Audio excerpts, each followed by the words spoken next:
بلى من كسب سيئة وأحاطت به خطيئته أولئك أصحاب النار هم فيها خالدون والذين آمنوا وعملوا الصالحات أولئك أصحاب الجنة هم فيها خالدون জোরে বলুন আল্লাহু আকবার।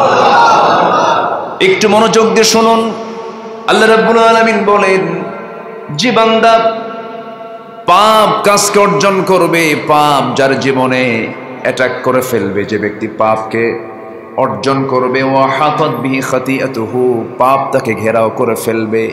যে বান্দা পাপ করবে, পাপ তাকে ঘেরাও করে ফেলবে। বিড়ি খেলে পরে ঠোঁট কি হয়? তাহলে পাপ কি করলো? ঘেরাও করলো না? বিড়ি খেলে ঠোঁটটা কালো হয়ে যায়, মদ্যপান করলে পরে চোখটা লাল হয়ে যায়, ঠোঁট দেখলেই মনে হয় এটা কি খোর। আস্তে কোন কেন, কি কষ্ট পাচ্ছেন নাকি আপনারা? বিড়ি খাইলে বিড়ির চিহ্ন তার চেহারায় ফুটে ওঠে, পাপ করলে পাপের চিহ্ন তার চেহারায় ফুটে ওঠে। মদ্যপান করলে পরে চোখটা লাল হয়ে যায়, চোখ দেখলেই মনে হয় লোকটা কি, হ্যাঁ, মদ খাও। চেহারায় চিহ্ন ফুটে ওঠে। যখন কোনো বান্দা পাপ কাজ করে ফেলে, সঙ্গে সঙ্গে পাপ তাকে ঘেরাও করে ফেলে। যখন যে বান্দা রেগুলার কোনো পাপের কাজে যখন জড়িয়ে পড়বে, তার মধ্যে 7টা জিনিস চলে আসবে। 1 নাম্বার হলো সে নির্লজ্জ হয়ে যাবে। কি হবে? নির্লজ্জ, লজ্জা থাকবে না। দেখেন না মেয়েদের চলাফেরাগুলো,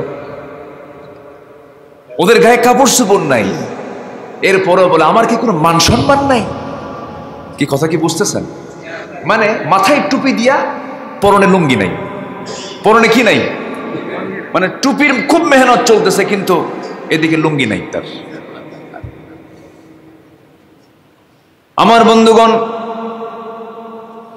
যখন কোনো বান্দা পাপ করবে, পাপ করার সঙ্গে সঙ্গে তার মধ্যে 7টা খারাপ দিক চলে আসবে। নাম্বার 1 হলো সে নির্লজ্জ হবে, তার মধ্যে কোনো হায়া থাকবে না, শরম থাকবে না। নাম্বার 2 হলো চেহারার যে মূল সৌন্দর্য তার নষ্ট হয়ে যাবে, চেহারার কোনো সৌন্দর্য থাকবে না। হয়তো বলবেন হুজুর অনেক তো কালো মানুষ আছে, সে আবার কেমন চেহারা, সে ভালো কাজ করলে তার চেহারা কেমন করে সুন্দর হবে? মানুষের চামড়াটা কালো আর ধলা কি সৌন্দর্যের চাবি, সৌন্দর্যের মাপকাঠি নাকি? না।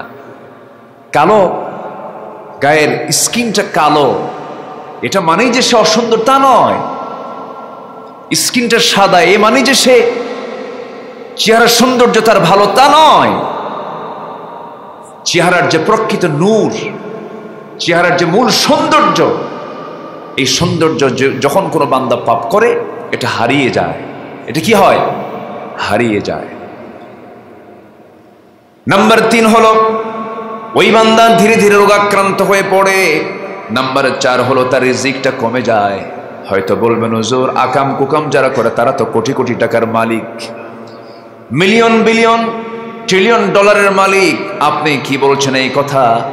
রিজিকটা তার নষ্ট হয়ে যায়, রিজিকটা তার কমে যায়। কিন্তু আমরা অনেকে মনে করি টাকাই শুধু রিজিকের মানদণ্ড না। সম্পদ যদি সকল রিজিকের মূল হয়ে থাকে এটা ভুল ধারণা। অনেকের কোটি কোটি টাকা আছে কিন্তু বাড়িতে ঢুকলে পরে তার সুখ নাই।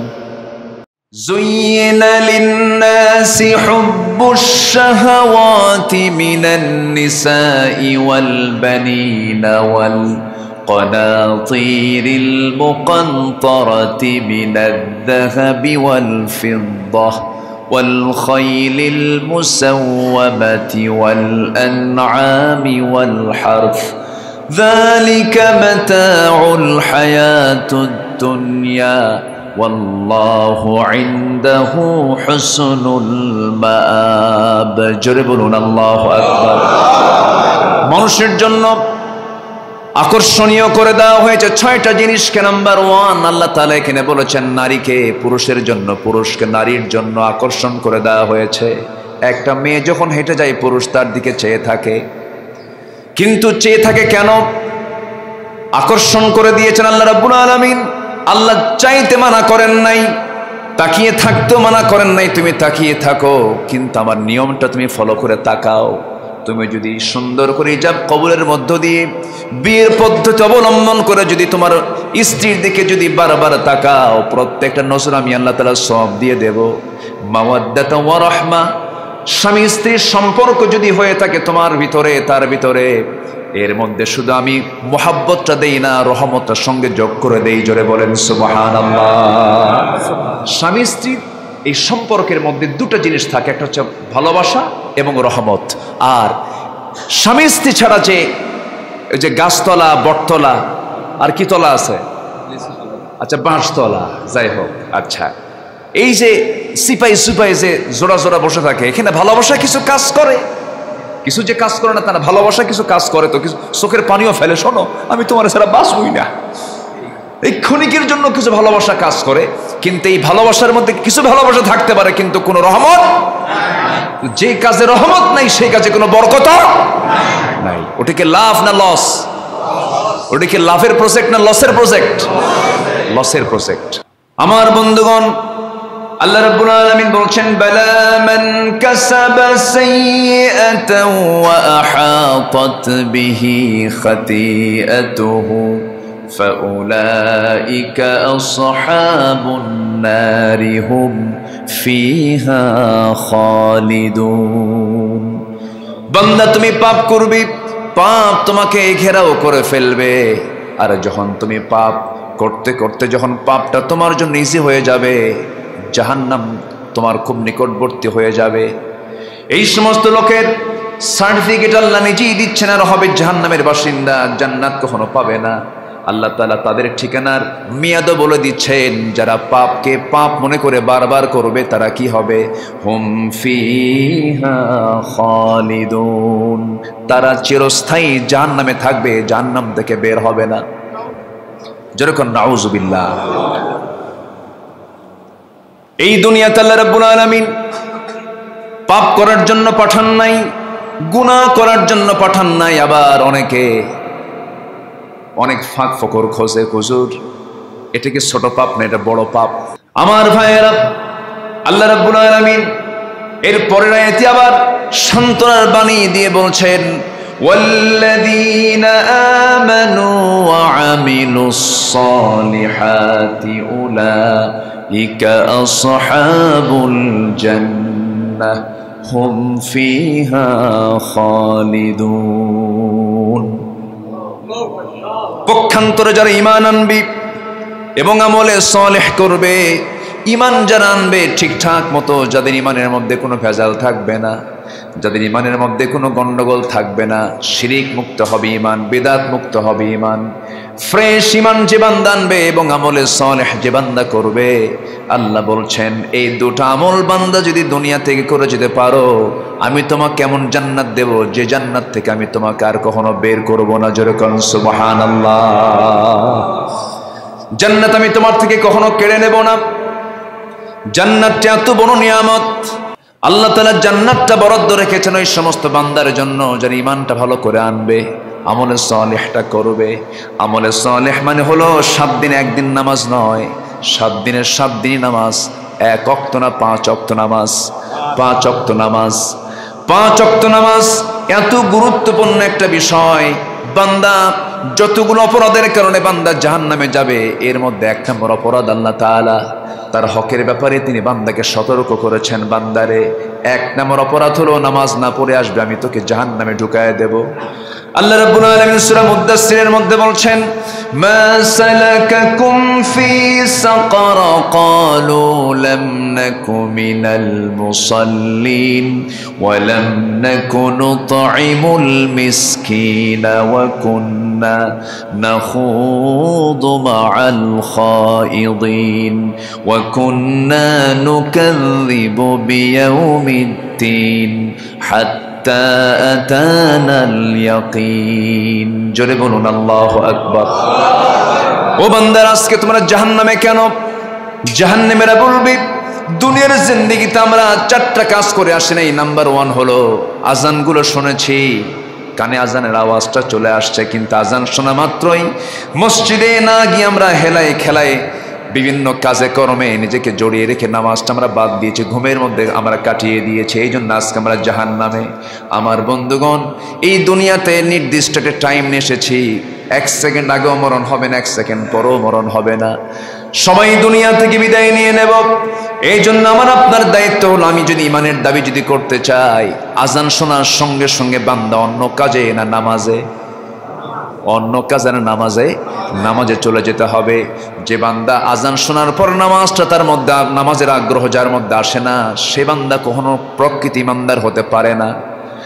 যদি প্রশ্ন করেন একজন কাফির, একজন এবং মুমিন, একজন মুসলিম, একজন কাফিরের মধ্যে তফাৎটা কি, রাসূল তার হাদিসের বয়ানের মধ্য দিয়ে বলে দিয়েছেন, স্পষ্ট করে বলে দিয়েছেন, আল ফারকু বাইনাল মুমিন ওয়াল কাফির তারকুস সালাহ। কাফের এবং মুমিনের মধ্যে পার্থক্য সৃষ্টি করে দেয় হলো নামাজ। কি পার্থক্য সৃষ্টি করে দেয়? নামাজ। তোমার সিদ্ধান্ত তোমাকে চেঞ্জ করতে হবে। যদি তুমি রং ওয়েতে থাকো, রাইট ওয়েতে তোমাকে ফিরে আসতে হবে। কারণ দুনিয়াতে আমরা এসেছি একটা ক্ষণিকের মুসাফির হয়ে। আমরা যে কোনো মুহূর্তে দুনিয়া থেকে বিদায় নিয়ে নেব। একটু আমল নামাটা যদি ভারী হয়ে যায়, নেক আমলটা যদি একটু ভারী হয়, আমার আপনার জন্য জান্নাতটা খুব ইজি হয়ে যাবে। একটা আয়াত আমাকে খুব ভিতরে, আমাকে খুবই নাড়া দেয়। এই আয়াতটা আমি যখন পড়ি আমার কাছে কেমন যেন অস্থিরতা আমার মধ্যে পোষণ হয়। যদিও আয়াতটা খুবই কমন আয়াত, যারা পারেন একটু ঠোঁট মিলে আমার সঙ্গে বলুন।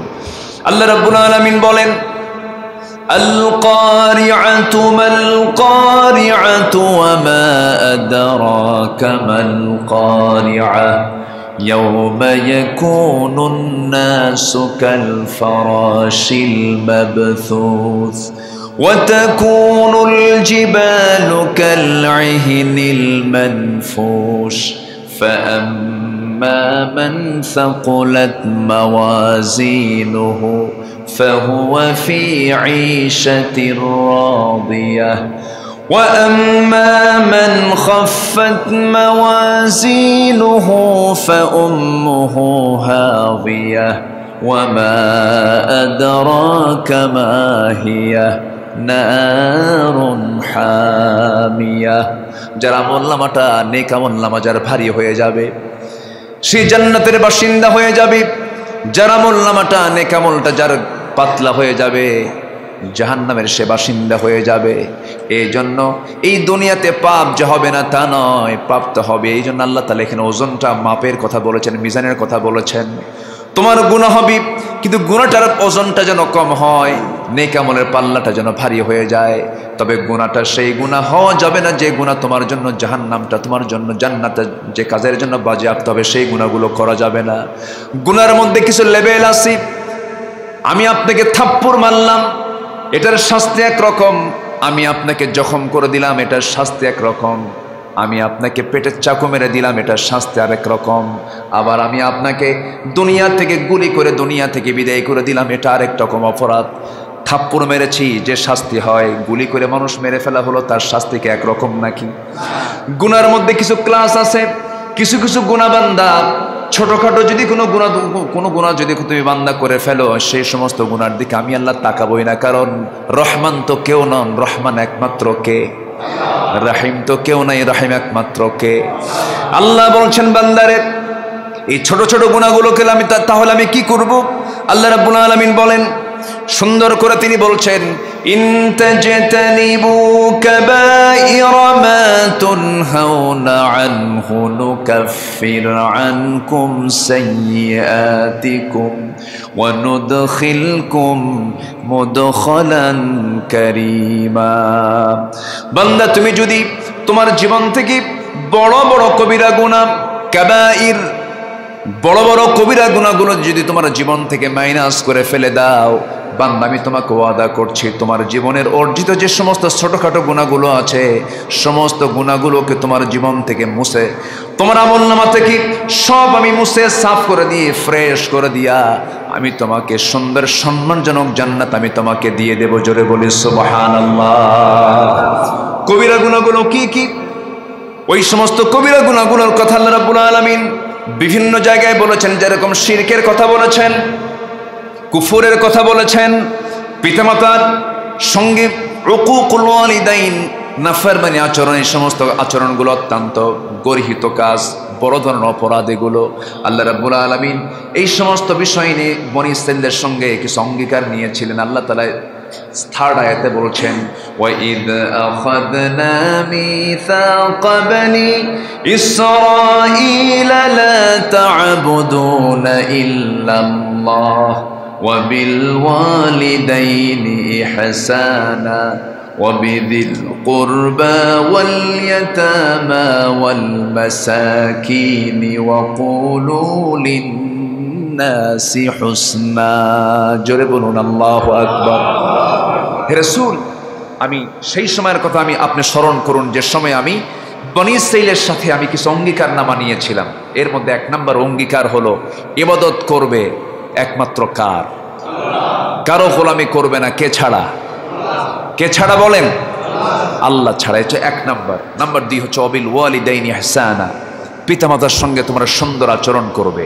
আজকে আমাদের দেশের সামাজিক যে অবস্থা, এই সমাজে পিতামাতার যে আসন, পিতামাতার যে মর্যাদার জায়গা, সেই জায়গায় কি পিতামাতার, সেই মর্যাদার জায়গায় কি পিতামাতা আছে? আসতে বলে আছে, আছে। আচ্ছা, এই পিতামাতার যে মর্যাদা সন্তান দেবে, সন্তান যে পিতামাতাকে যে দামটা দেবে, যে মর্যাদাটা দেবে, এই জাতীয় শিক্ষা একমাত্র যে কিতাবে সবচাইতে আল্লাহ তাআলা গুরুত্ব দিয়ে বলেছেন, সেই কিতাবের নাম কি বলেন তো? বলেন, সেই কিতাবের নাম কি? আচ্ছা, তাহলে কলেজে, ইউনিভার্সিটিতে যারা পড়াশোনা করে তারা কি এই কিতাব পড়ে? আসতে কয়, এই কিতাব পড়ে? তো যদি না পড়ে তাহলে আদব দেবে কি, মর্যাদা দেবে কি? হয়তো বলবেন, হুজুর তাহলে আমেরিকা ইউরোপের কি অবস্থা? আমেরিকা ইউরোপে সেই দেশে পিতামাতার মর্যাদা কি? সেই দেশে পিতামাতার সামাজিক অবস্থান কোথায়? অনেক ফ্যামিলিতে সন্তানটা কার সন্তান, সন্তানটার বাপকে সন্তান নিজেও জানে না। কথা কি বুঝতেছেন আমার? সন্তান বাবারই চেনে না, তাহলে দামটা দেবে কেমনে? বাবাই তো চেনে না। আছে না নাই? আচ্ছা, পৃথিবীতে আজকে বৈধ সন্তান বেশি না অবৈধ সন্তান বেশি? জারজ বেশি না বৈধ বেশি? জারজটাই বেশি। আপনি জরিপ করে দেখেন, আমি এত পরিসংখ্যানে যাব না এখন, আপনি জরিপ করে দেখবেন সব মিলে যে যার ধর্ম পালন করলো, ধরেন হিন্দুরা হিন্দু ধর্ম পালন করছে, খ্রিস্টান খ্রিস্টান ধর্ম পালন করছে, ধর্মকে সামনে রেখে যে বিয়েটা, এটাকেও যদি আপনি বৈধতায় নিয়ে আসেন, এরপরেও গোটা পৃথিবীতে বৈধ সম্পর্কের চাইতে অবৈধ সম্পর্কই বেশি। আর অবৈধ সম্পর্কের মধ্য দিয়ে যে সন্তান পৃথিবীতে আসবে, সেই সন্তান পিতামাতাকে সম্মান করবে কেমনে, মর্যাদা দেবে কেমনে, সে তো জানেই না তার বাপকে তার মাকে। মার পরিচয়টা পায়, কিন্তু বাবার পরিচয়টা একজন অবৈধ সন্তান পাবে না, এটাই স্বাভাবিক। তো সেই সমাজে পিতামাতার যে সম্মান মর্যাদা কেমন করে থাকবে? তাহলে পিতামাতার মর্যাদাকে, সম্মানকে অক্ষুণ্ণ রাখার জন্য যে আল্লাহ তাআলা নারী এবং পুরুষের যে সম্পর্ক দিয়েছেন, এই সম্পর্ক রাখতে হবে অবৈধ না বৈধ? তাহলে পিতামাতার সামাজিক যে মর্যাদা, পারিবারিক যে মর্যাদা, এই মর্যাদা অক্ষুণ্ণ রাখার জন্য সমাজে জেনা বাড়াতে হবে না বৈধ সম্পর্ক বাড়াতে হবে? বৈধ সম্পর্কের দিকে আমাদেরকে আগ্রহ দেখাতে হবে, জেনাকে না বলতে হবে। দুঃখ লাগে, আমার দেশেও সমকামিতাকে উস্কিয়ে দেওয়া হচ্ছে। আমার দেশেও, আমার দেশের কিছু সুশীল সমাজের দাবিদার কিছু বেয়াদব কুলাঙ্গার, জন্মে ভেজাল আছে এদের। এই সমস্ত বেয়াদবগুলো তারা সমকামিতাকে প্রমোট করার জন্য বিভিন্ন পন্থা পথ অবলম্বন করছে। আমেরিকা আমাকে কি শিখাবে? ইসরায়েল আমাকে কি শিখাবে? ইহুদি খ্রিস্টান আমাকে কি শিখাবে? আমেরিকার পার্লামেন্টে সমকামিতার আইন পাশ হয়, যেরকম নাউজুবিল্লাহ। যে বিকৃত যৌনাচার কোনো প্রাণীর ভিতরেও নাই, যেটা কুকুরের মধ্যেও নাই, যেটা কুকুরের স্বভাব না, শুকুরেরও স্বভাব না, আর সেই স্বভাব আজকে ঢুকাচ্ছে মানুষের ভিতরে। সম্মানিত ভাইয়েরা, সমাজ আজকে ধ্বংসের একদম সর্বশেষ স্তরে চলে এসেছে। আজকে একটা মেয়ে বোরকা পরাকে অপরাধ বলে গণ্য করা হয়। যে মেয়েটা বোরকা পরে তাকে অপরাধী হিসাবে চিহ্নিত করার অপচেষ্টা করা হচ্ছে। আর যে নারীর গায়ে যত কাপড় চোপড় কম তাকে সামাজিকভাবে বেশি করে প্রতিষ্ঠা করার চেষ্টা করা হচ্ছে। আমি কি কতগুলো কি ভুল বলতেছি? আমি কি কথাগুলো ভুল বলছি? যে নারী পর্দা পরে, যে নারী পর্দা করে, বোরকা পরে, তাকে সমাজ অপরাধী হিসাবে তাকে চিহ্নিত করার চেষ্টা করা হয়। আর যে নারীর গায়ে কাপড় চোপড় নাই তাকে বলা হয় না সে নাকি আধুনিক নারী, সে নাকি সামাজিক নারী, সে নাকি স্মার্ট নারী।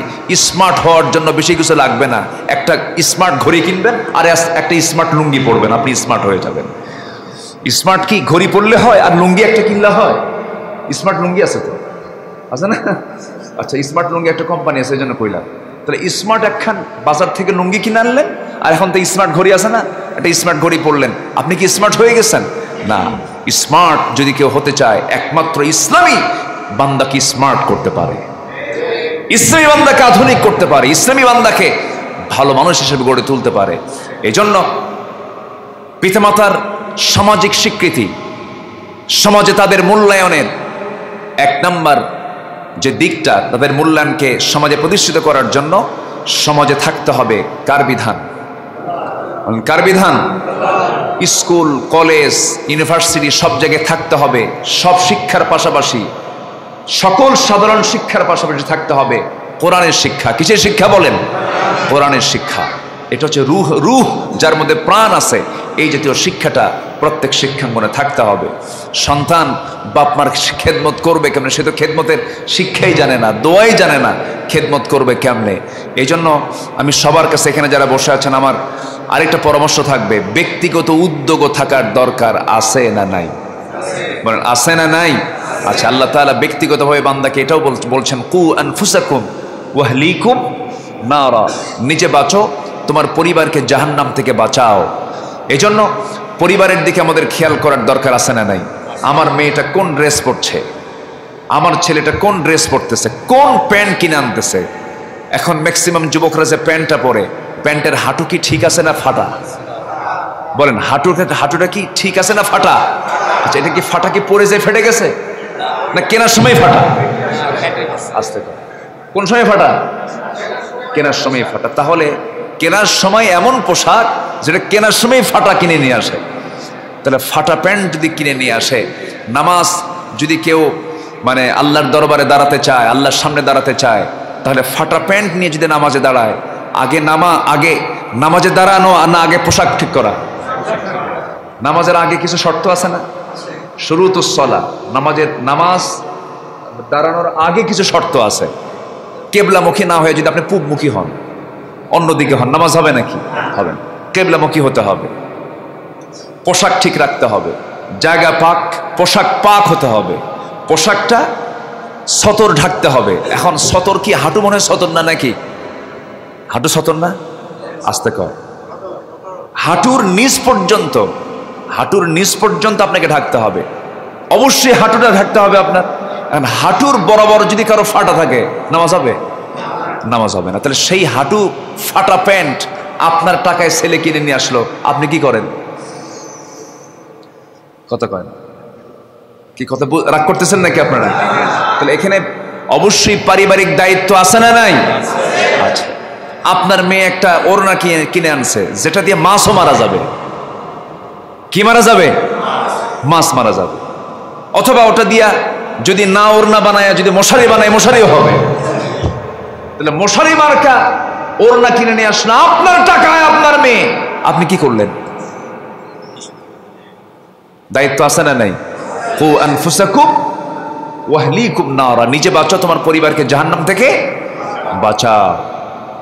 নিজের মেয়ে সে কোথায় যাচ্ছে, কি করছে, ছেলেটা তার বন্ধুকে, তার চলাফেরা কোথায়, সে নামাজ পড়লো কিনা, পারিবারিক শাসন থাকতে হবে। ফজর নামাজ পড়বি, কোনো কথা নাই, টেবিলে সবার আগে কিতাব থাকবে কোরআন, কোরআন তেলাওয়াত করবি, হাদিস কয়েকটা পড়বি, এরপর তোর সকল পড়াশোনা, সকল কাজ তুই করবি।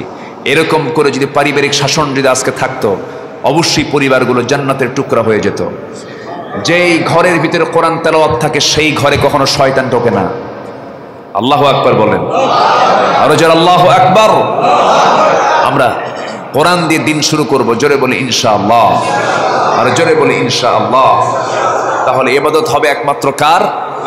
নাম্বার 2 হচ্ছে আল্লাহ তাআলা এখানে পিতামাতার সঙ্গে সুন্দর ইহসান, সুন্দর আচরণ করতে বলেছেন। তাহলে আল্লাহর পরই হলো পিতামাতার জায়গা, পিতামাতার আসন। পিতামাতা খুশি, কে খুশি? আসতে বলবেন না, কে খুশি? পিতামাতা নারাজ, কে নারাজ? আল্লাহ নারাজ। পিতামাতার দিকটা আমরা খেয়াল করার চেষ্টা করব, জোরে বলি ইনশাআল্লাহ। পিতামাতা এত দামি একটা জিনিস, দামি একটা পজিশন। এটা বাপ মা যদি আপনাকে ঘর থেকে বেরও করে দেয়, কথা বুঝতেছেন? বাপ মা যদি আপনাকে অন্যায় করে আপনাকে বাড়ি থেকে বের করে দিয়েছে, আপনি তবুও কিছু বলতে পারবেন না।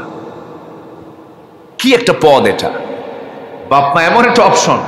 আপনার আব্বা আম্মা যদি আপনাকে ঘাড় ধাক্কা দিয়ে বাড়ি থেকে অন্যায় করে বেরও করে দেয়, আপনি কিচ্ছু বলতে পারবেন না। এই পৃথিবীতে সন্তান তার পিতামাতার কোনোদিন বিচার করতে পারে না।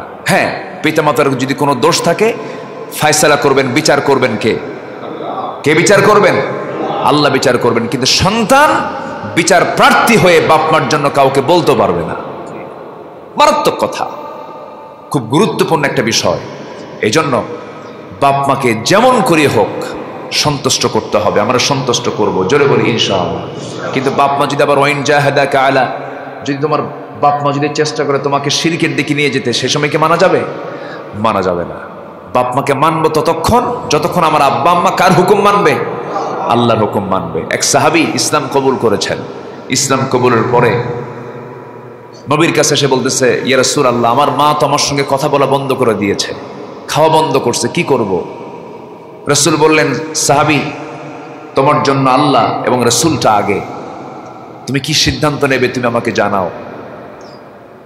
মার সামনে গিয়ে দাঁড়ায় গেছেন সেই সাহাবী। কয়েকদিন চলে যায়, মা খায় না, মা কোনো কথা বলে না।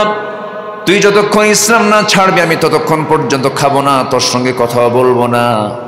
সাহাবী বলতেছে, ইয়া আমার আম্মা জান, আমি আপনাকে মহব্বত করি, ভালোবাসি, আপনি আমার মা হন, ভালো কথা। কিন্তু একটা বিষয় আমি আপনাকে সুস্পষ্ট ভাষায় জানিয়ে দিতে চাই, মা, তুমি না খেয়ে যদি একবার নয়, দুবার নয়, বারবার মরো, আবার তাজা হও, আবার মরো, এমনটা দৃশ্য যদি আমি বারবারও দেখি, তবু আমি একটা কথাই তোমাকে জানিয়ে দিচ্ছি, সিদ্ধান্ত জানিয়ে দিচ্ছি, আমি তোমাকে ওয়াদা করছি তোমার সব কিছু আমি মেনে নেব, কিন্তু তুমি আমাকে বারবার বলবে, কিন্তু আল্লাহর দিন থেকে, রাসূলের পথ থেকে আমি তোমার সন্তান এক চুল পরিমাণ নড়বো না। জোরে কোন সুবহানাল্লাহ। আমার বন্ধুগণ, ভালোবাসার একটা লেভেল আছে। 1 নম্বর স্তর হলো আল্লাহর ভালোবাসা, নাম্বার 2 হলো রাসূলের ভালোবাসা, নাম্বার 3 হলো দ্বীনি ভালোবাসা, নাম্বার 4 হলো পিতামাতা, আত্মীয় স্বজন, ভাই বোন, এই সমস্ত ভালোবাসা। আমার বন্ধুগণ, কিন্তু ভালোবাসার 1 নম্বর স্তরটা নির্দিষ্ট করব আমরা কার সাথে? আসতে বলবেন না, কার সাথে? আল্লাহর সাথে। নাম্বার 2 হলো আল্লাহ রাসূলকে আমরা মহব্বত করব, ভালোবাসবো, ইতাআত করব, ইত্তেবা করব। আল্লাহ এবং আল্লাহ রাসূলকে মাইনাস করতে হবে, এমন কোনো কাজ আমার আপনার করা যাবে না যে কাজ করতে গেলে আল্লাহ বাদ হয়ে যায়, রাসূল বাদ হয়ে যায়, সেই কাজে যাওয়া যাবে না। আমার বন্ধুগণ, আমার দেশে এমন কিছু সামষ্টিক কিছু কাজ আছে, এমন কিছু সংগঠিত কাজ আছে, যেই সমস্ত কাজ করতে গেলে আল্লাহ বাদ পড়ে যায়, নবীও বাদ পড়ে যায়। এমন কিছু জায়গা আছে না নাই? আসতে বলবেন না, আছে না নাই? আজান হয়, জনসভা চলছে, আজান হয়, মিছিল মিটিং চলছে, নেতার মুখ থেকে একটাবার নামাজের কথা আসে না। ওই সমস্ত নেতৃত্বের মুখে আমরা জুতা মারি। আছে না নাই? আছে। যেখানে গেলে আল্লাহকে হারাতে হবে, যেখানে গেলে রাসূলকে হারাতে হবে, সেই জায়গায় যাওয়ার কোনো দরকার নাই। আল্লাহ সবাইকে বোঝার তৌফিক দান করুন, জোরে বলি আমিন। তাহলে বনী ইসরাঈলদের কাছ থেকে আল্লাহ তাআলা কি কি অঙ্গীকার নিয়েছিলেন সেই বিষয়ে বলছিলাম। 1 নম্বর হলো ইবাদত করবে আল্লাহ তাআলা, নাম্বার 2 হলো পিতামাতার সঙ্গে সুন্দর আচরণ করবে, অযিল কুরবা ওয়াল ইয়াতামা ওয়াল মাসাকিন, এবং তোমরা যারা তোমার নিকটতম আত্মীয় স্বজন এতিম মিসকিন এদের সঙ্গেও তোমরা সুন্দর আচরণ করবে। এগুলো কার হুকুম? আসতে বলবেন না, কার হুকুম? হয়তো ভাবতেছেন নামাজ পড়লাম, এটা আমার জন্য বিশাল ইবাদত হয়ে গেছে, কিন্তু প্রতিবেশী সে আমার প্রতি অসন্তুষ্ট, প্রতিবেশীর আমি বিপদে আমি তার পাশে দাঁড়ালাম না, আমার ইমানটা পরিপূর্ণ হয় নাই। সে ব্যক্তি পরিপূর্ণ ইমানদার নয় যার প্রতিবেশী অভুক্ত থাকে। প্রতিবেশী কাকে বলে? নিজের বাড়ির চতুর্দিকে 40 ঘর, এটা হলো প্রতিবেশী। এটা কি বলেন? প্রতিবেশী। সাহাবে কেরাম এগুলো শিখিয়ে দিয়েছেন। অনেক কথা, রাত তো ধীরে ধীরে হয়ে যাচ্ছে, শেষ করে দেব নাকি আমি? আলোচনা চালিয়ে যাব? জোরে বলি ইনশাআল্লাহ। প্রথম খলিফা সাইয়েদনা আবু বকর সিদ্দিক রাদিয়াল্লাহু আনহুর নাম শুনেছেন তো সবাই? প্রথম খলিফা, যেদিন তিনি খেলাফত পান, খেলাফত পাওয়ার পর ব্যস্ত হয়ে পড়েন, কিন্তু তার নিত্যদিনের প্রতিদিনের একটা কাজ ছিল। চলে যাচ্ছে কেন? কি সমস্যা?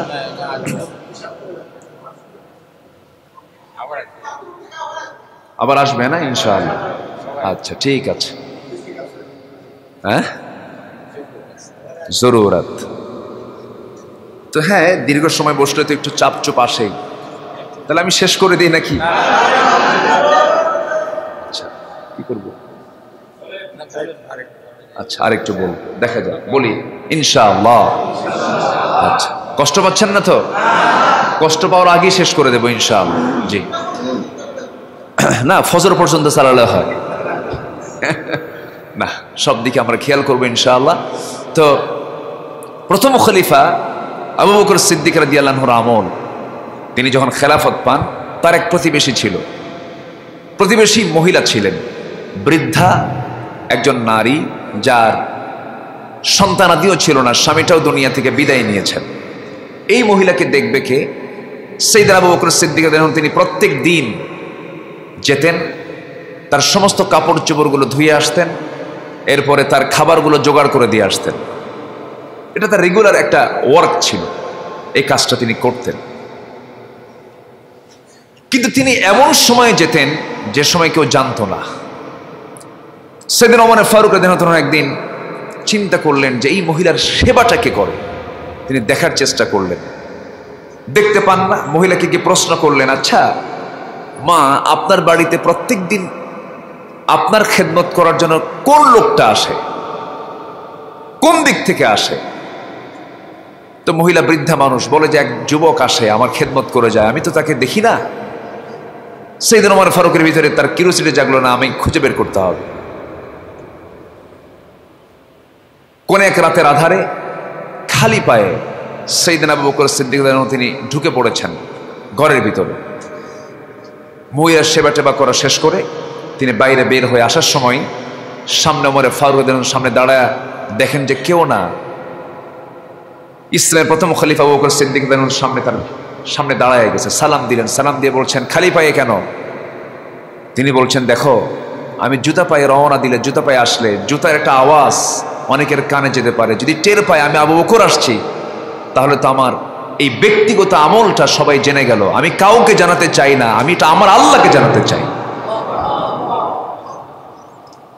সাইয়েদনা আবু বকর রাদিয়াল্লাহু আনহুর এমন কথায় ওমর ফারুক নিজের আবেগটাকে ধরে রাখতে পারলেন না, কেঁদে ফেললেন। কেঁদে ফেলে বলছেন, আমিরুল মুমিনিন, সব সবকে আপনি কামাই করবেন, আমাদের একটু সুযোগ দিবেন না? সাইয়েদনা আবু বকর বললেন, ভাই ওমর, আমার প্রতিবেশীর হক আমাকে আদায় করতে হবে, আমার জবাব আমাকে দিতে হবে আল্লাহর আদালতে। আল্লাহু আকবার বলে। এইরকম করে তার খেলাফত আমলে তিনি নিজে গিয়ে তার প্রতিবেশীর ঘরে গিয়ে সেবা করে এসেছেন। 2 বছর পর তিনি ইন্তেকাল করলেন। দ্বিতীয় খলিফা ওমর ফারুক রাদিয়াল্লাহু আনহু যখন খেলাফতের দায়িত্ব যখন তিনি পেলেন, প্রথম খলিফা দুনিয়া থেকে বিদায় নিয়েছেন, ওই মহিলার ঘরে ওমর ফারুক রওনা করলেন। ঘরের মধ্যে ঢুকি ওই মহিলার কাপড় চোপড়গুলো ধুয়ে দিয়া, খাবার দাবার সব রেডি করে দিয়া তার সামনে খেজুর কিছু দিয়েছেন। বলছেন, বুড়িমা আপনি এগুলো খান, আপনার কোনো সেবা লাগলে যখন লাগবে আমাকে বলবেন। সঙ্গে সঙ্গে খেজুরটা হাতের মধ্যে নিয়ে, খেজুর যখন মুখে নিয়েছেন, মুখে নেওয়ার সঙ্গে সঙ্গেই খেজুরের ভিতরে বিচি আছে। এটা দেখেই অনুমান করে বলছেন, যুবক তুমি যে কে আসছো খেদমত করতে জানি না, তবে তোমার আগে যে লোকটা খেদমত করে যেত সেই লোকটা মনে হয় পৃথিবীতে বেঁচে নাই কেন? সে যখন আমার ঘরে আসতো, খেজুরগুলো যখন আমার সামনে দিত, প্রত্যেকটা খেজুরগুলো ভিতর থেকে বিচিগুলো সরাইয়া দিয়ে বিচে ছাড়া খেজুর সামনে দিত, আমি সেই সমস্ত খেজুরগুলো খেতাম। ওমরে ফারুক কেঁদে ফেলে দিয়ে বলছেন, আমার ভাই আবু বকর, তুমি খেদমতের দিক থেকেও তুমি আমাকে হারিয়ে তুমি ফার্স্ট হয়ে গেছো। জোরে বলে সুবহানাল্লাহ। ইবাদত ওয়াজিল কুরবা ওয়াল ইয়াতামা ওয়াল মাসাকিন, তোমরা এতিমদের দিকে তাকাও, মিসকিনদের দিকে তাকাও। আলাম ইয়াজিদকা ইয়াতীমান ফাআওয়া, আল্লাহ তাআলা ইতিম শব্দটা কোরআনে 23 বার বলেছেন। কয়বার? 23 বার তিনি ইতিম প্রসঙ্গ টেনেছেন। ইতিমদের প্রতি সদয় হও, দুস্থদের প্রতি সদয় হও, মিসকিনদের প্রতি সদয় হও, কারণ এগুলো সব কার পরিবার? আসতে বলবেন না, কার পরিবার? আল্লাহর পরিবার। ফাআম্মাল ওয়াম্মা সাইলা ফালা তানহার, কোন সাইলকে ধমক দিও না। সাইল যদি হিন্দু হয় কিছু কইও না, সাইল যদি মুখে দাড়ি নাই কিছু বলো না, সাইল যদি আল্লাহুম্মা আমিন। ওয়াকুলু লিন-নাসি হুসনা, এরপর আরেকটা অঙ্গীকার আল্লাহ তাআলা নিয়েছেন বনি ইসরাঈলদের কাছ থেকে, সেটা হলো তোমরা যখন কথা বলবে মানুষের সঙ্গে সুন্দর করে কথা বলবে। ওয়াকুলু লিন-নাসি হুসনা, যার কথা সুন্দর তার ঈমানটা সুন্দর, বলি আলহামদুলিল্লাহ। যার কথা সুন্দর তার কি ঈমানটা সুন্দর। এই জন্য আমরা কথাকে অসুন্দর করব না, সুন্দর করব। বইয়ের সাথে আসতে কয়, বউয়ের সাথে জোরে বলেন, অন্যের বউ না নিজের বউ? এটা যেন মনে থাকে আবার। আচ্ছা, নিজের বউ যেন সুন্দর কথা হয়, সুন্দরভাবে যেন কথা মানে প্রেজেন্টেশন হয়, সুন্দর কথা, একটা সুন্দর পরিবার গড়াতে বিশাল সহায়ক ভূমিকা পালন করবে। বাড়িতে ঢুকবো, ওয়াতুসাল্লিমু আলা আহলিহা, কার কথা এগুলো? আল্লাহর কথা। ঘরে যখন ঢুকবা সালাম দিয়ে ঢুকবা, রহমত দেবেন কে? কিছু কিছু স্বামী আছে অফিসে গন্ডগোল, ব্যবসা করতে যায় গন্ডগোল, সেই গন্ডগোলের অ্যাকশন বাড়িতে এসে ঝাড়ে। আসতে কর, আছে না? আছে না? বাড়িতে গন্ডগোল করে আসছে, অথবা ব্যবসায় মার খাইছে, ধোকা খাইছে, দরজায় এসে ডাক দেয় রাত 3টার দিকে, এই এমন ধমক মারছে, ওঠ খোল, ভাত দে, শুয়ে পড়বো, ভাল লাগে না। এইরকম করে যদি কথা বলে তাহলে কি পরিবারে শান্তি থাকবে? থাকবে না। বাইরে চলতে নিয়ে যত প্রকার টেনশন থাকুক না কেন, যখন বাড়িতে ঢুকবো আমরা, আল্লাহ তাআলা বলছেন ওয়াতুসাল্লিমু আলা আহলিহা, সালাম দে, ভিতরে ঢুকো, সুন্দর সম্বোধন করো। ওয়াকুলু লিন-নাসি হুসনা, সুন্দর করে কথা বলো। সুন্দর করে কথা বলেছেন মুহাম্মদ সাল্লাল্লাহু আলাইহি ওয়াসাল্লাম। সুন্দর কথা বলো একটা সাদগা। সুন্দর কথা বলো কি? আপনি জান সাদগা দেয় না? একটা জান সাদগা দেয়, ছাগল সাদগা দেয়, গরু সাদগা দেয়। আপনি পারছেন না, আপনি অভাবী, এগুলো দান করতে পারছেন না, সাদগা করতে পারছেন না। ওয়াকুলু লিন-নাসি হুসনা, সুন্দর করে একটা মানুষের পাশে বসায়া সুন্দর করে কথা বলো, এটাও তোমার জন্য সাদগা। জোরে বলেন সুবহানাল্লাহ। সুন্দর কথা বলবো আমরা, জোরে বলি ইনশাআল্লাহ। আচ্ছা, সুন্দর করে কথা বলবো যুবকরা, আবার সুন্দর করে কিন্তু মেয়েদের সঙ্গে কথা বলা যাবে না, এটা মনে রাখো। পরনারীর সঙ্গে সুন্দর করে কথা বলা যাবে না। ওয়ালা মুত্তাখিদাতি আখদান ওয়ালা মুত্তাখিদি আখদান, গোপন গোপন কোন আলাপ চলিবে? আসতে কয়, আলাপ চলিবে না। মোবাইলে কোনো মিস কল দেওয়া যাইবে না।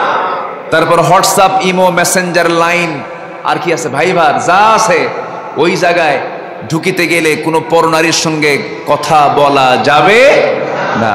এগুলো সব সতর্ক থাকতে হবে। কে বলছেন? আপনি দেখছেন মোবাইল, আর আপনাকে দেখছেন কে? আচ্ছা, মোবাইলের ওজন বেশি ভারী না পাপের ওজন বেশি ভারী? মোবাইল তো ওজন নাই, ওজন আছে মোবাইলের সামান্য সামান্য কিছু ওজন, কিন্তু এটার যে গুণা, এটার গুণা কি এটার মতো? অনেক ওজনওয়ালা, অনেক বড় ভারী পাপ হচ্ছে এই মোবাইল দিয়ে। যুবকরা একটু খেয়াল করতে হবে।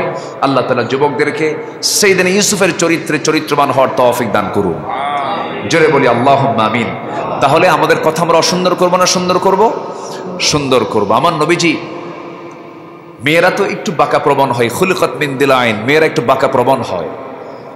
একবার আমার নবীজি একটু রাগ করেই কোন এক স্ত্রীর সাথে তার একটু কথা কাটাকাটি হলো। রাসূল বললেন, ঠিক আছে, আমি জীবনে আর কখনো মধু খাবো না, মধুপান করব না।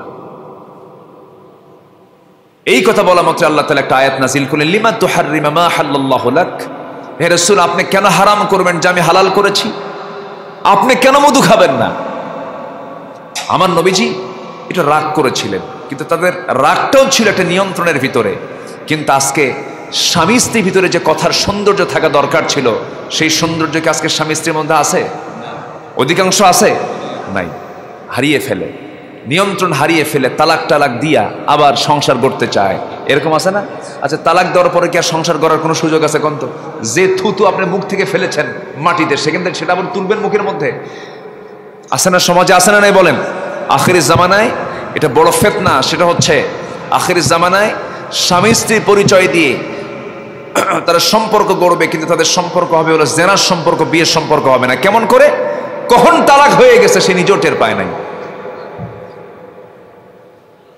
ম্যাক্সিমাম আমাদের ফোনে প্রায় যত কল আসে জানার জন্য, জিজ্ঞাসার জন্য, এই কলটা প্রায় কমন আসে, হুজুর রাগের ঠেলায় তালাক দিছে। কিসের ঠেলায়? তাহলে এখানে কি অকুলুল লিন্নাসি হুসনা, তুমি সুন্দর করে কথা বলো, এই আমলটা কি তাদের মধ্যে ছিল? ছিল না। অকুলুল লিন্নাসি হুসনা এটা ছিল না। হুজুর রাগের মাথায় তালাক দিছে, কাম তো সারছি হুজুর। কি তালাক কেমনে দিছেন? হুজুর এমন রাগ উঠছিল একদম 100 বার তালাক কইছি। কয়শো বার? 100 বার। মানে সে তিনবারে তার তৃপ্তি হয় নাই, 100 বার বলছে। কার কি বলছেন? হুজুর শাশুড়ি শুদ্ধ তালাক দিছে। শাশুড়ি এখানে কেন আসলো? হুজুর ওই মহিলার প্রতি রাগ আরো বেশি আমার। তাহলে অকুলুল লিন্নাসি হুসনা যদি সুন্দর কথা থাকতো, তাহলে কি এই জাতীয় কোনো কথা আসতো? ইমানদারের কথা হবে সবচাইতে মানসম্মত কথা, ইমানদারের কথা হবে সবচাইতে মার্জিন কথা, ইমানদারের কথা হবে মেপে ঝেপে কথা। ইমানদার একটা কথা বলবে, এক একটা যেন মুক্তা খচিত কথা বের হচ্ছে। ইমানদারের মুখ থেকে অযাচিত, অবাঞ্ছিত, অগ্রহণীয়, গর্হিত কোনো কথা মুখ থেকে বের হতে পারে না। সুন্দর করে ইমানদার কথা বলবে। ইমানদারের কথা শুনলি মনে হবে সে একজন ইমানদার, সে একজন সুন্দর মানুষ, সে একজন ভালো মানুষ। আমরা সুন্দর কথা বলার চেষ্টা করব। জোরে বলি ইনশাআল্লাহ। আমার নবীজি দেখেন সবকিছুকে ম্যানেজ করেছেন। আমার নবীর সামনে 4 স্ত্রী। নবীজির তো একাধিক স্ত্রী ছিল। আচ্ছা, এক স্ত্রী লালন পালন সহজ না একাধিক স্ত্রী লালন পালন সহজ?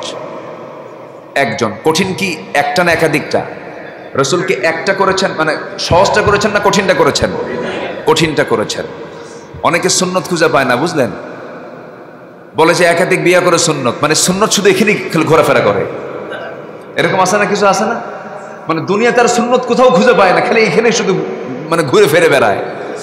আল্লাহ তাআলা বিয়ে করতে বলেছেন তুমি 2টা করো, 3টা করো, 4টা করো। কেন জানেন? এই অপশনটা রাখার মূল কারণ হলো তবুও তুমি পাপের কাজে অংশগ্রহণ করতে পারবে না।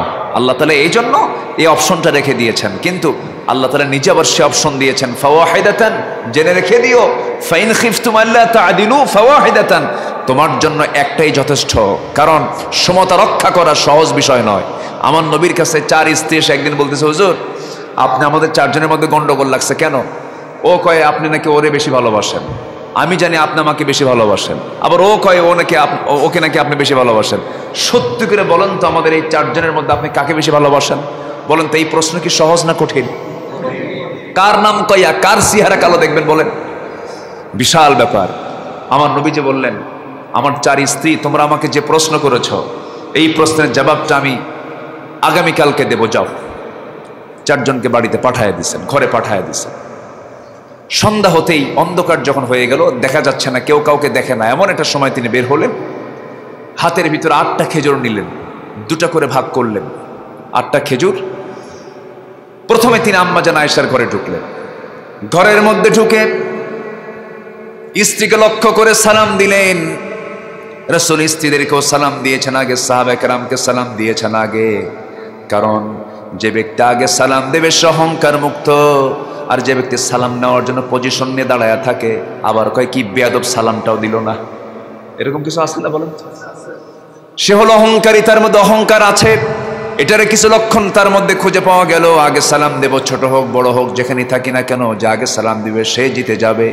আমার নবী যে সালাম দিতেন আগে, সাহাবে কেরামকে সালাম আগে দিতেন। এক সাহাবীকে রাসূল সালাম আগে দিয়েছেন। ওই সাহাবী কখনো রাসূলকে আগে সালাম দিতে পারেন নাই। একদিন তার মধ্যে জিদ চেপে গেল, যেমন করি হোক রাসূলকে আজকে আগে সালাম দেব। তিনি করলেন কি, মোটা একটা গাছের আড়ালে তিনি দাঁড়ায় গেলেন।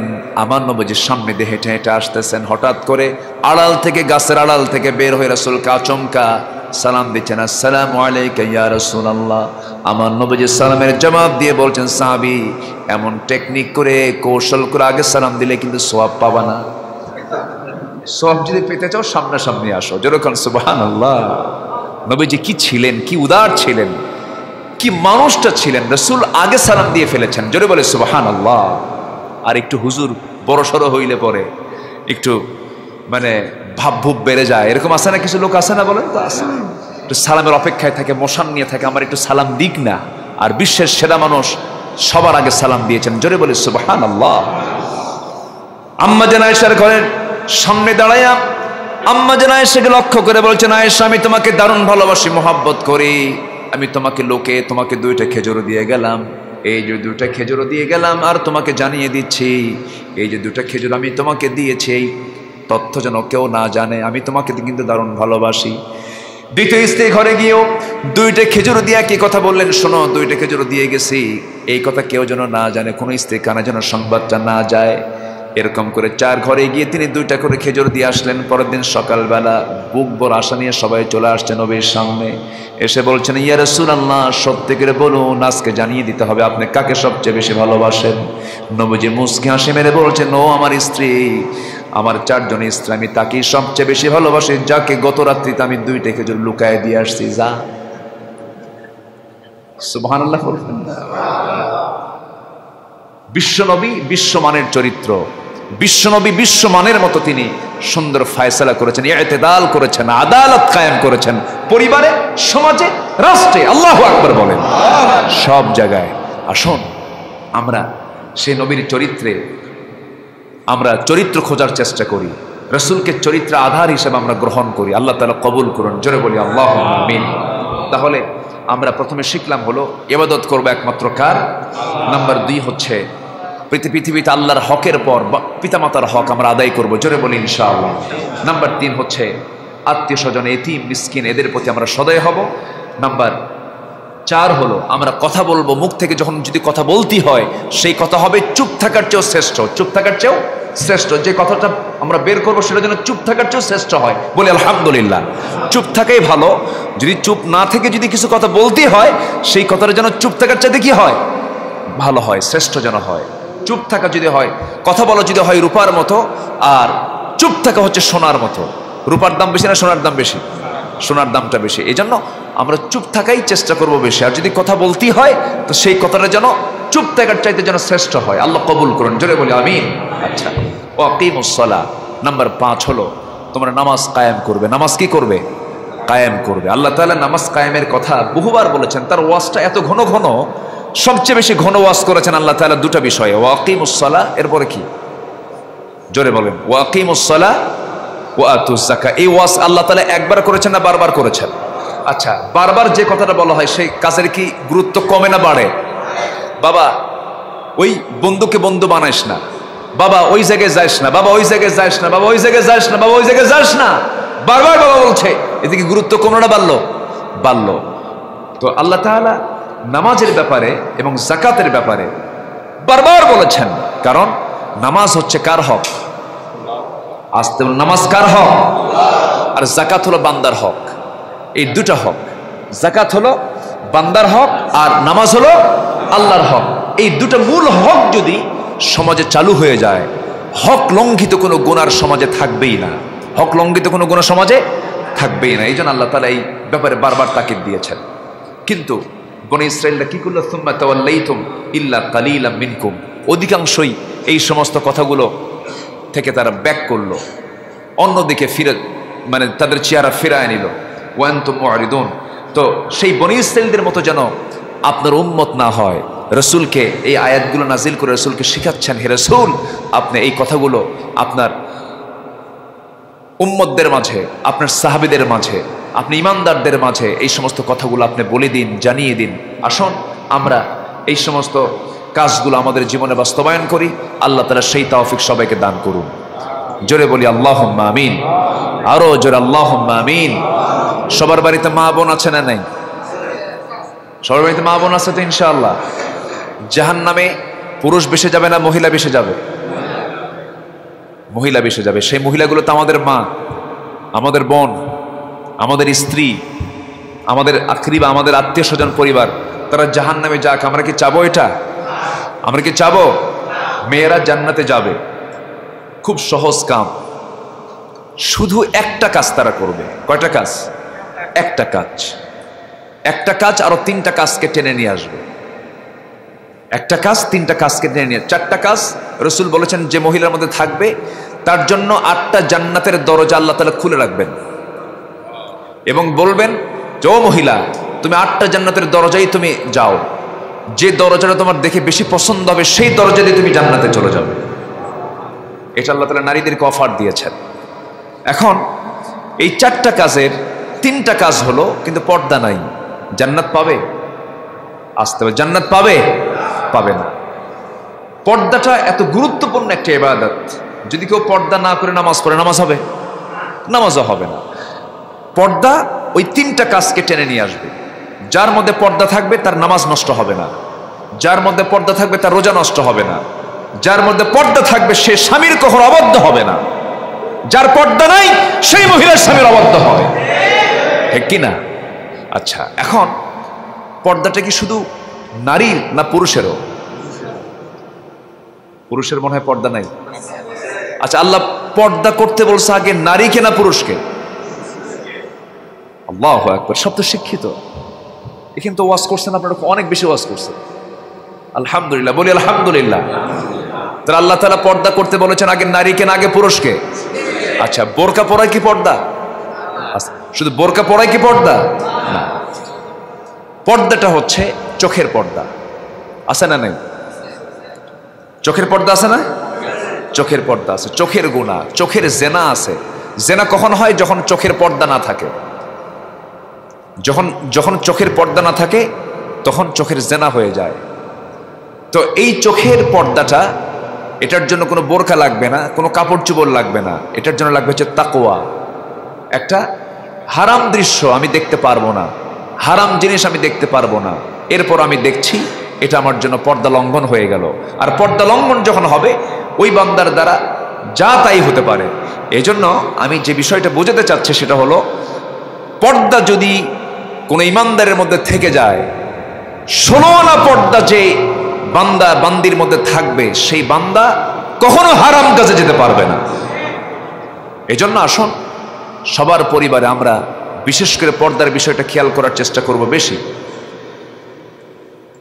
বাহিরের পুরুষ নারীর জন্য যতটুকু না ক্ষতিকর, ঘরের ভিতরের কিছু পুরুষ নারীর জন্য বেশি ক্ষতিকর। যেরকম খালাতো ভাই, মামাতো ভাই, চাচাতো ভাই, ফুফাতো ভাই, দুলা ভাই, দেখা করা জায়েজ?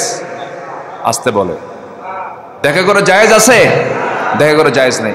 কিন্তু মহিলা বোরকা ঠিকই পড়ে, বাইরে বোরকা পরে ঠিকই যায়, কিন্তু চাচাতো ভাই, মামাতো ভাই, দুলা ভাই, এদের সঙ্গে কোনো পর্দা নাই। তাহলে কি পর্দা হলো? এটা কিন্তু পর্দা হলো না। দুলা ভাইয়ের হুন্ডায় চড়ে এমন শালিত বগুড়া জেলায় নাই, আসতে কয়, আছে না? নাই, বোরকা পরে উঠছে তো, বোরকা পড়ছে তো।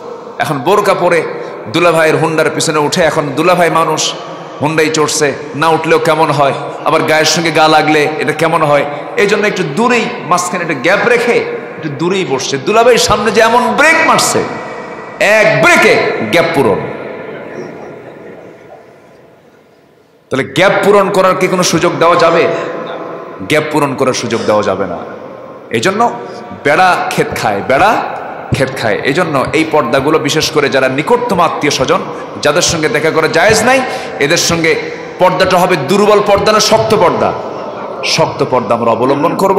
এই সমস্ত হুকুমগুলো কোনো ব্যক্তির হুকুম নয়, কোনো ইমামের কথা নয়, কোনো বক্তার কথা নয়, কোনো মুফাসসিরের কথা নয়। এগুলো ওয়াজগুলো মূলত কে করেছেন? ইয়াইদুকুম লাআল্লাকুম তাযাক্কারুন। এগুলো সব আল্লাহ তাআলার ওয়াজ। আল্লাহ তাআলা আমাদের সবাইকে ব্যক্তিগত জীবনে, পারিবারিক জীবনে এই সমস্ত বিষয়গুলোকে বাস্তবায়ন করার তৌফিক আল্লাহ তাআলা সবাইকে দান করুন। ফজর নামাজ সবার হবে তো ইনশাআল্লাহ? ফজর পড়বেন কারা কারা? একটু হাত তুলে দেখেন তো দিকে। ফজর, জি বলি, ইয়া আল্লাহ আরো জোরে ইয়া আল্লাহ আমাদেরকে ফজর, জোহর, আসর, মাগরিব, ইশা 5 ওয়াক্ত সালাত আদায় করার তৌফিক তুমি আল্লাহ দিয়া দাও। জোরে বলি আমিন, আরো জোরে আমিন।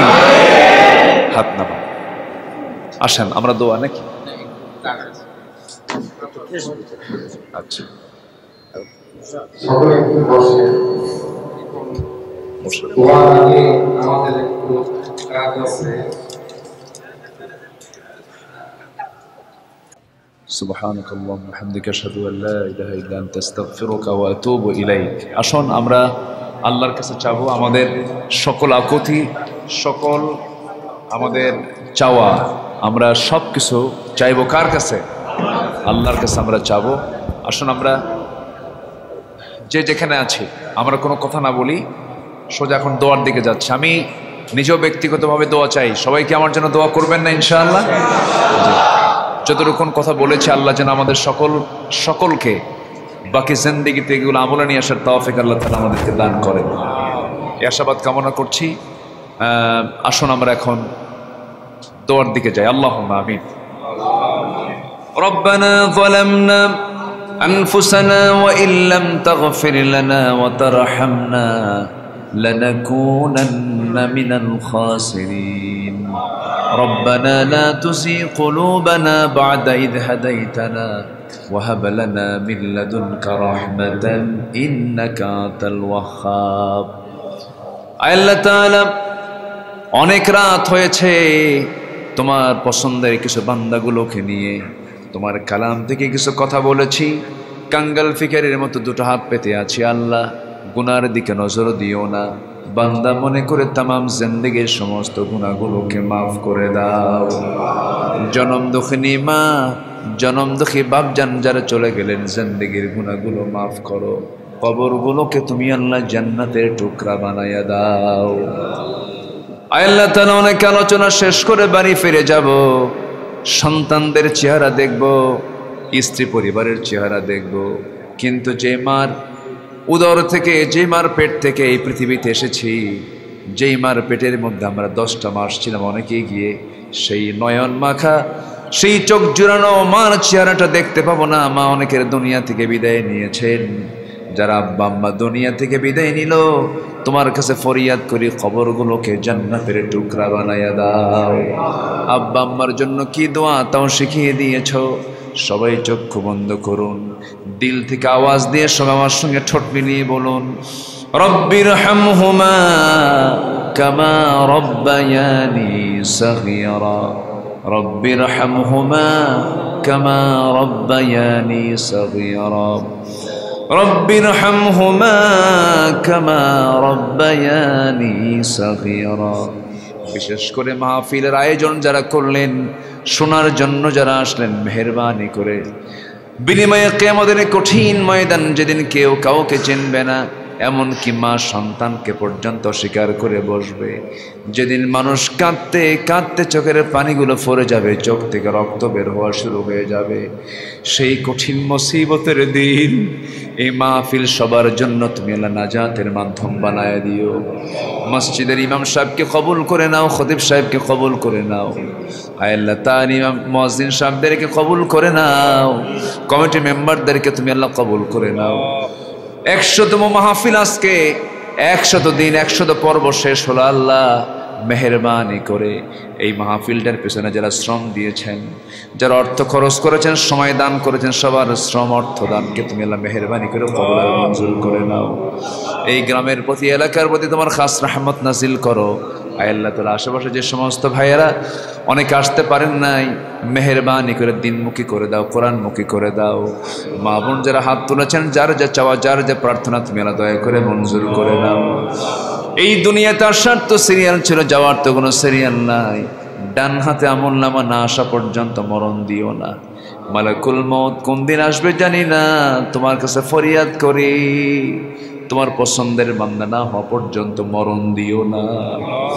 আল্লাহ তোমার বান্দাগুলোকে এমন সময় হাত তুলেছি গোটা দুনিয়া জুড়ে মুসলমানদের পায়ের তলায় মাটি নাই। বাইতুল মুকাদ্দাসকে আজকে ইহুদির বাচ্চারা কত রক্তাক্ত অবস্থায় রেখে দিয়েছে। আল্লাহ মেহেরবানি করে তোমার ঘর বাইতুল মুকাদ্দাসকে তুমি আল্লাহ মুসলমানদের হাতে তুলে দাও। এই ক্রান্তি লগ্নে মুসলমানদেরকে একটা প্ল্যাটফর্মে আসার তৌফিক দিয়ে দাও। আল্লাহ তাআলা এই পৃথিবীতে আমরা এসেছি ক্ষণিক সময় নিয়ে কোন দিন ফিরবো জানি না, তবে তোমার কাছে ফরিয়াদ করি মরতেই যখন হবে তুমি আল্লাহ দয়া করে শহীদি মওত কপালে জুটাইয়া দিও। আল্লাহ তাআলা যেদিন মরে যাব ঘর থেকে আমাকে টান মেরে বের করে দেবে, জীবনের শেষ গোসলটা হয়ে যাবে, মরা মুখ সব দেখে দেখে চলে যাবে রে। কবরে শোয়া দেবে, বাঁশ চাপা দেবে, মাটি চাপা দেবে, 24 ঘন্টা যাবে না মাথার চুলগুলো খসে খসে পড়বে, 3 দিন যাবে না চামড়াগুলো গলে গলে পোকার পেটের খাবার হবে, 7 দিন যাবে না পেটের নারী বেরিয়ে সব বের হয়ে কিম্বত কিমাকের চেহারা হয়ে যাবে। আল্লাহ তাআলা মাত্র 3 মাস ব্যবধানে দেখা যাবে কবর খনন করে কয়েকটা হাড় ছাড়ার কিছুই খুঁজে পাওয়া যাচ্ছে না। এই তো দুনিয়ার নিয়ম। আল্লাহ তোমার সঙ্গে আমাদের সম্পর্ককে তুমি আল্লাহ গাঢ় করে দাও, অটুট করে দাও, মজবুত করে দাও। মরবো কোন দিন জানি না, তবে মৌতের সময় যখন চলে আসবে জবানে জারি করে দিও লা ইলাহা ইল্লাল্লাহু মুহাম্মাদুর রাসূলুল্লাহ।